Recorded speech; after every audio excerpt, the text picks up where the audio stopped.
What's up, everyone? I'm Nick, And I'm Em. and welcome into the Ominous Archives.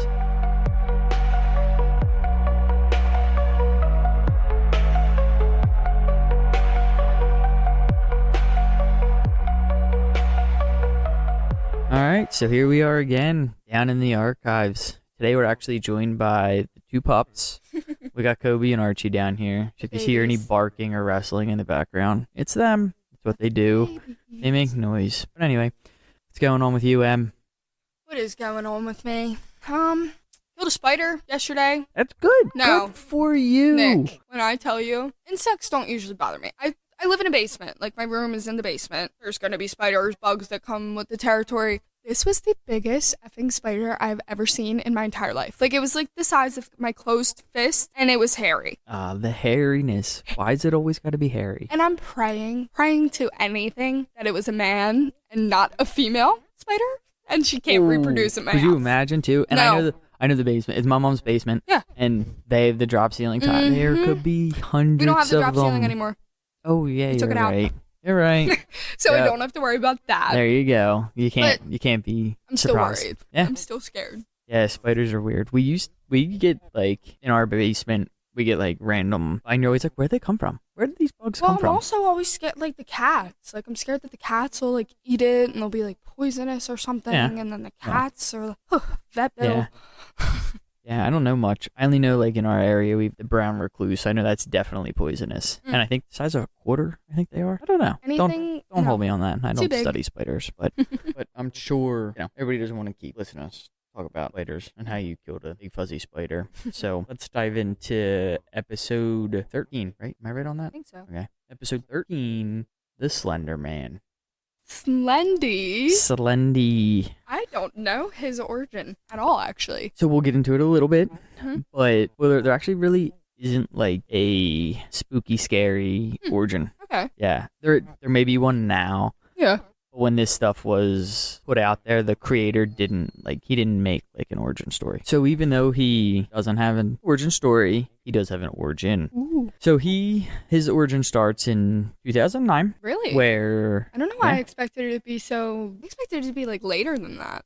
in 2009, Okay. he was created by artist Eric Knudsen for a contest where you take a photo and you're gonna Photoshop it. And they wanted you to turn either the photo into something creepy or like Photoshop something creepy into it. Right. For me, that's pretty cool. Like, I Yeah. like the creepy aspect or the spooky things. Like, I'm not too much of like the gore person. To me, Yeah. it's kind of like it doesn't bother me, but that's not necessarily like if I'm gonna watch a horror movie or a scary movie, like I want to be scared. Yeah. Like, Like, I I want the wanna, like, horror. Yeah, I want to be like the lights go out to go to bed, and I'm kind of like, I don't know if I'm good with that. Yeah. Like I think I gotta sleep with the lights on. Mhm. I know. I haven't seen It's a a horror little. movie like that made me like that in so No. long. Because they're all just like Yeah. gore and... I can't remember if it was. Because every now and again you get a movie that like you're just like, this isn't even like it just makes you unsettled. Yeah. I can't remember. It was either The Conjuring or Sinister. Conjuring One is of my them. favorite Yeah. of the scooky, scary... It's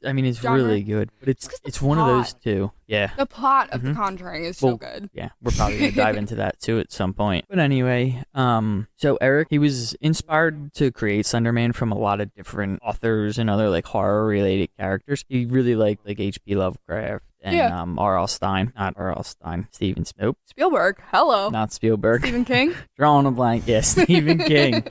Boy, that was That was funny. I that like was bad. It's been a long day. My brain is running on fumes. We're on third episode of the day. Yeah.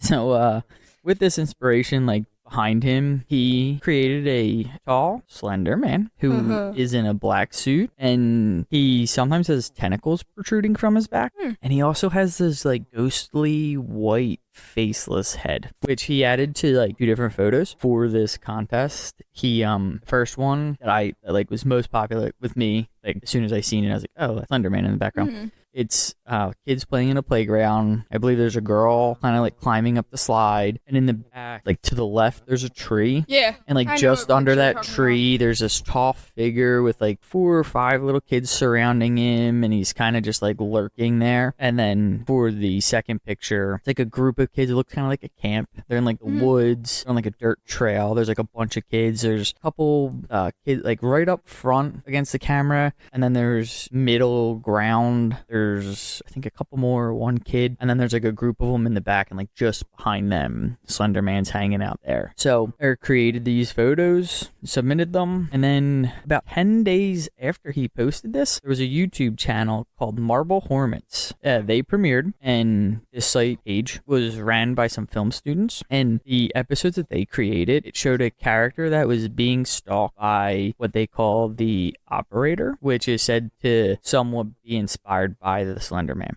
There's also another popular character that's said to be inspired by the Slender Man, and it is the Enderman from Minecraft. Yeah. Yeah, I looked up a picture of him, and I can kind of see it. Might be a little bit of a stretch, but they say some of it's inspired by it. In 2012, Slenderman got his first video game. This game was called Slender: The 8 Ages.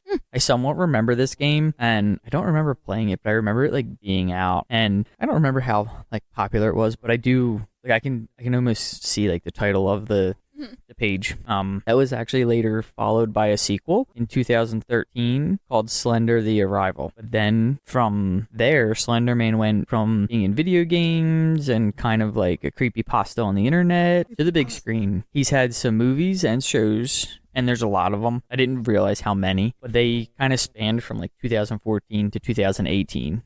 Couple movies, couple shows, and they may not be like, when I looked it up on Google, they didn't call it like Slender Man. They were variations of it and stuff like that. Yeah. So when Eric created the Slender Man, he didn't think or plan for like gain the attention that it is. So that's where he didn't really, come up with a story for like an origin or whatever. He kind of just created it. As far as I could find, there was never anything anywhere that he gave an origin story. But it is said that the Slender Man is going to stalk, abduct, and terrorize children. So if you always notice, anytime you see anything or hear anything about the Slender Man, he's never like up front in your face. He's always in the background or lurking behind the person. Like even if they turn around, he somehow is like behind them again. Hate that. That's like his like thing. So with all this popularity though, things just didn't just stay on the internet. There were actually a few crimes that happened, I don't want to say due to the Slender Man.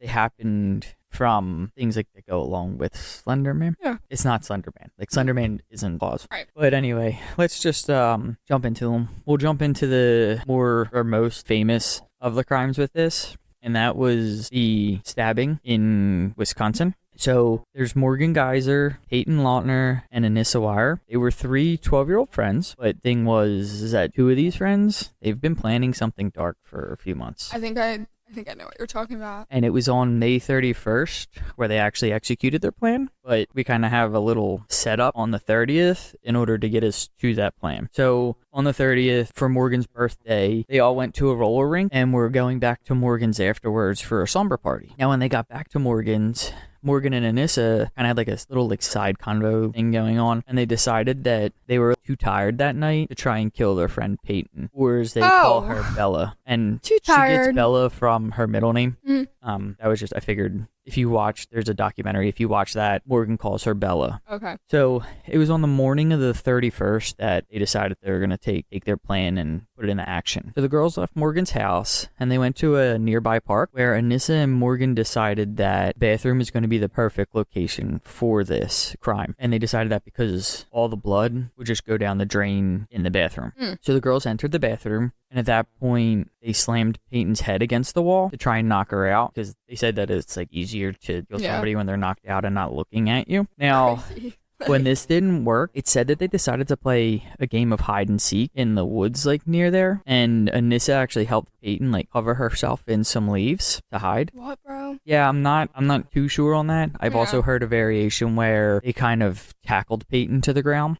So I'm not exactly sure which one to go off of. Yeah. But either way, at this point is when Morgan takes the knife out of the backpack that they had. And I did forget to mention that they had a backpack with supplies in it for this. Premeditated. Yep. Well, for a few months, they were thinking about this. Oof. So Morgan begins to stab Peyton. She stabs her 19 times. 19? 19. She hits 2 major organs and misses the artery of her heart by less than a millimeter. Do you know how long it probably takes to stab somebody 19 times? Yeah. I've watched enough Criminal Minds in my life to know that is like a long thing. Like, that takes a while. Yep. That is crazy. So They're after they stabbed her, they began this 200-mile trip to Slenderman's mansion in the Shaquam Nicolet National Forest. Sorry if I butchered that. That was hard. I did try and write it out phonetically, and it just, I still don't think I got it right. But Peyton, being the badass that she was, she actually crawled to a nearby trail where a biker found her and called 911. Queen. Yep. She ended up being able to tell them who did it to her. Really? Yep. She survived? So, yep. She survived. She is a survivor. She's a fighter. That's crazy. She was able to say who did it to her. Right. So while the police were kind of like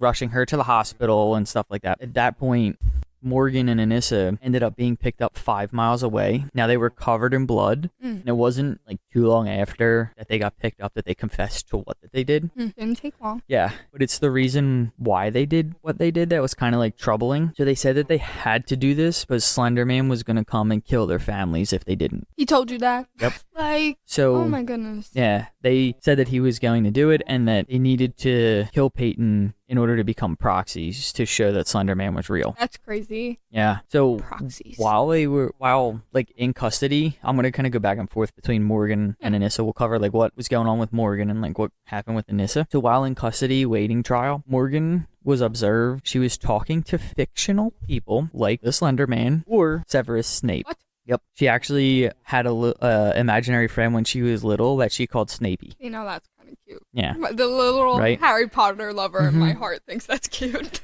So it's also said that she saw unicorns in the area that she was like. So she's not okay. I don't know.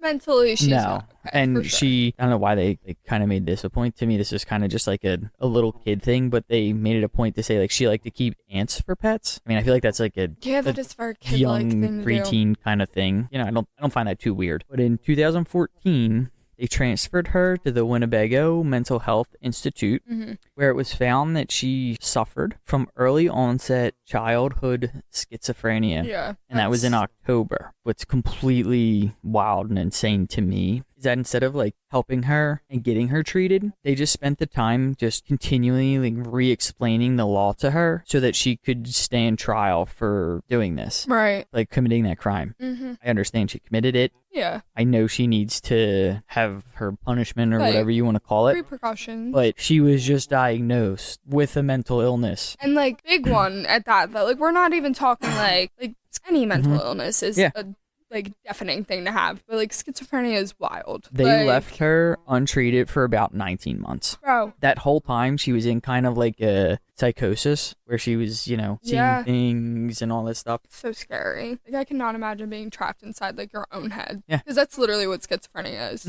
Like. So it was December of 2015, I believe. They sent her back to the hospital to finally like get her treatment where she started to feel remorse and you know, come out of it, but they ended up sending her back to jail. And when she went back to jail, she rapidly declined again and even tried to end her life, it said. So in March of 2016, she was actually sent for like the final time to the institute to continually get her treatment. And that's, from what I know, is where she is now.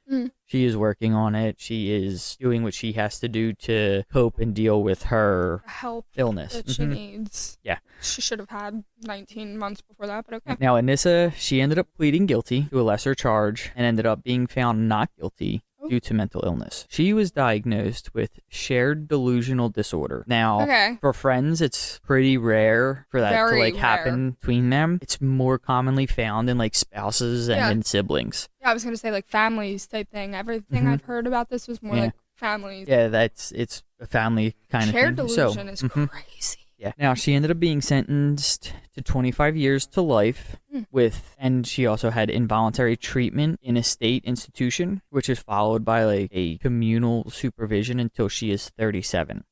In July of 2021, a judge ordered Anissa to be released, but they gave her like a ton of stipulations in order to like maintain her freedom. So like she has DHS caseworker. I'm not too sure what DHS is, but I know she has that she has to like use that to monitor her progress on where she's at and how she's doing. She has a ankle bracelet that tracks her 24/7. She's not allowed to leave the state. She had to move back with her dad and live with him. It's like there was all kinds of stuff. Right, she's not just like free. No, they didn't just like, here you go. Yeah, you're good. No, they gave her stipulations, and from what I understand, like she's doing what she has to do. Yeah, she is, working on it also. Following her, you know what I'm trying to say. Yeah, following what she was given to have to follow. Thank you. This is, like I said, that's probably the most famous incident that kind of involved Slenderman, but sadly there are other real life crimes that involved him. There's not too much of a deep dive on these, just from like me trying to look. I wasn't gonna look up names or anything like that. They weren't as in depth. Like that was your big oh boy I've one. heard that one. But in June of 2004, there was a woman in Ohio that alleged her 13-year-old daughter attacked her with a knife while the daughter was wearing a hood with a blank white faced mask. In this case, the daughter was already diagnosed with a mental illness and had an obsession with the Slenderman legend. The mother ended up with wounds on her face and neck and back, but everybody was okay. She's now also getting the treatment that she needs. What the correlation is like with the mental illness and like I'm not sure. Like, that's interesting.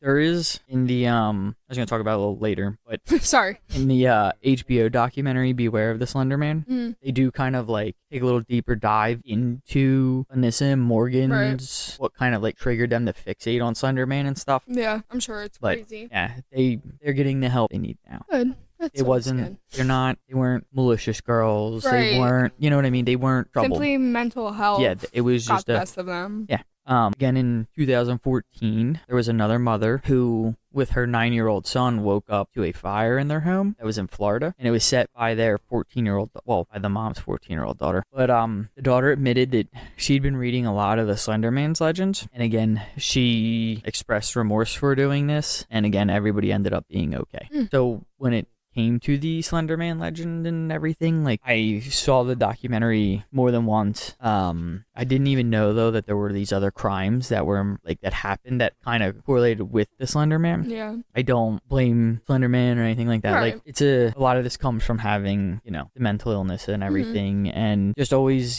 keep aware of like your mental illness, or if there's somebody struggling, like try to help them get help. Everybody should be getting mental help nowadays. It's not. It shouldn't be a shame from. There's resources everywhere. Just keep yourself okay. That's what anybody and everybody is going to want from you. Make sure you're okay. So I think all that kind of wraps us up down here. Crazy episode. Slendy is super, I don't want to say crazy. I feel like there's like crazier stuff out there, but it's just a wild thing.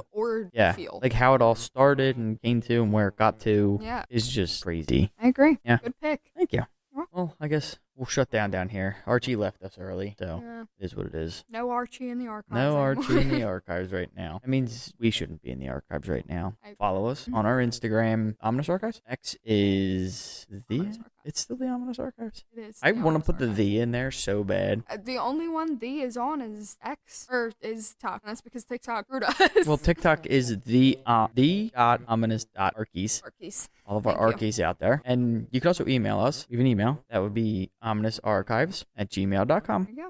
We also forgot. I don't know how we forgot this. We're saving it till the very end. Look at us go. But next week, Monday, Tuesday, and Wednesday, on our Instagram, we will be posting questions about that Friday's episode. So don't forget if you know the answer. And what is it? Tag a friend, repost it on your story, and keep an eye out because we could be sending you a prize. Yep, we have little gift packs set up for you guys. So whoever's the first to answer, expect something coming your way. Or I guess expect a DM because we don't have your address. We're going to need that. Anyway, that will wrap it up. Be ready. Maybe we'll try and send something out on Instagram as a reminder, maybe over the weekend, just for everybody to get ready for it. Again, thank you for listening, and we're actually going to get out of here this time. So, see you guys. See ya.